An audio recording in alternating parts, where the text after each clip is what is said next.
Hey PG people, this video is about shoulder mobility. This is going to be a bit of an extension about what Kim did in regards to the knee, in that the body isn't just an arm connected to the torso or a leg connected to the torso. It all does work together or sometimes work against each other to create imbalances, postural issues that leads to mobility issues. So the one that I'm going to focus on today is the shoulder mobility, specifically when you are trying to press a weight over your head, and how this is going to relate or kind of build on what Kim had said. So I'm going to turn side on, and I'm the perfect person for this because I do have a restriction in my shoulder mobility, unlike Kim. So when I'm going to press overhead, this is as far as my arms get over my head. And I'm able to do that whilst keeping my lower back in line with the rest of my body. My spine stays nice and neutral. That includes my lumbar, my thoracic, as well as my cervical spine. So my neck, that stays in a nice straight line. Sometimes we find that when people have shoulder mobility, their body goes into compensatory movements. So one of them would be that to get my arm as straight up as it can go, I might do that. So that causes some flexion to occur at the lumbar spine, so in the lower back.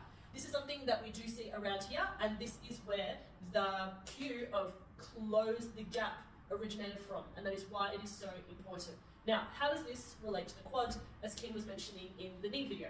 Well, if we have tightness in the quads, most likely we are being pulled into an anterior pelvic tilt. So that is where we are in a position like this, where if we go up overhead, oh my gosh, my arms are so straight up above my head.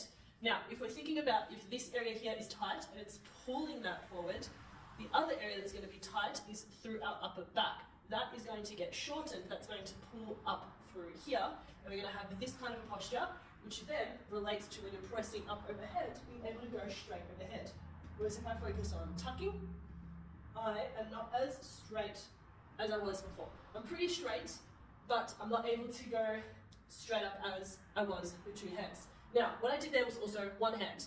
What you tend to find is that when we do a pressing motion overhead just with the one hand, my bicep is right outside my ear, which is that perfect alignment that we want. This is an alignment, it's that stacking of the joints on top of each other. What you might find is that when you have both arms go overhead, like me, my bicep struggles to kind of sit right in front of my ear. For me, I can feel that it's a bit far forward as opposed to sitting straight onto it. The reason for that, the reason that one arm is able to go up much straighter than both the arms, is because we are borrowing a little bit of movement through our thoracic spine. So that is this spine up here, this part of our back. We're borrowing a little bit of movement. When I put both my hands up, I'm not able to borrow as much movement from that area there. So, things that we can do to focus on trying to go a little bit more upright instead of having that reduced range kind of sitting in that area there. Well, one thing that we can do is focus on releasing the lats. That I will show shortly, as well as focusing on some of the muscles and structures around the shoulders. So you might find that if you're quite tight in your chest and this is your area here, like me, your shoulder might sit naturally more forward.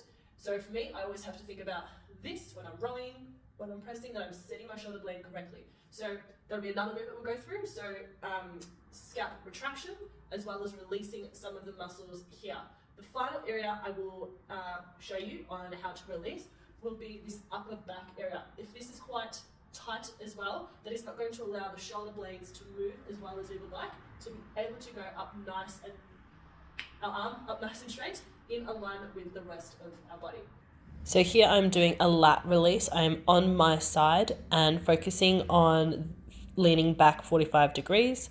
You can roll up and down, find a sore spot, hold on that sore spot, and then move back and forth. This is a rhomboid release. The ball is being placed between the spine and the spine of the shoulder blade.